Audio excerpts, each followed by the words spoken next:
Buong Pilipinas ay hindi pa rin nakaka-move on sa pagkaligwak ni Michelle D sa top 5 ng Miss Universe competition kahapon.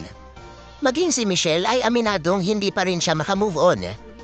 Lalo tayong hindi makaka-move on dahil sa inamin ng dalawa sa naging judge na sina Dennis White at Mario Bautista. Ayon sa naging interview ni Adam Henato kay Dennis, personal favorite daw talaga niya si Miss Philippines. Nililook forward umano niya na makita si Michelle hanggang sa dulo ng kompetisyon. I will tell you one of my very favorites, but I will tell you, the Philippines was definitely high up there for me. Ayon naman sa naging post ni Mario Bautista, gustong-gusto rin niya si Michelle. Sa katunayan ay perfect 10 ang ibinigay niyang score dito sa evening gown competition. Ngunit ang ibang mga judge na kasama niya, 6 lang ang binigay kay Michelle. Ang tinutukoy dito ni Mario ay ang mga babaeng Latina judge.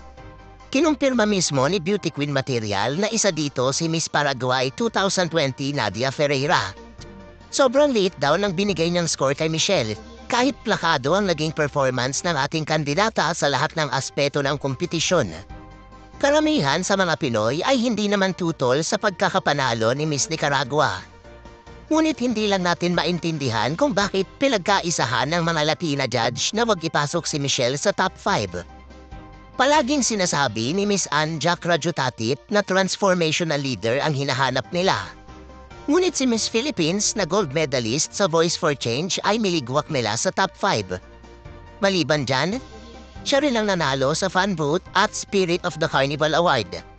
Sa history ng Miss Universe ay siya lang ang nakakuha ng 3 special award. Tapos ngayon ay isasama nila si Michelle sa Mexico upang ipromote doon ang susunod na edisyon ng Miss Universe. Marami ang hindi sang-ayon sa desisyon na ito ng organization dahil ginagamit lang nila ng husto si Michelle. Ngunit hindi man lang nila binigay ang placement na deserve niya. Sa tingin mo, bakit pinagkaisahan ng mga Latina judge si Miss Philippines?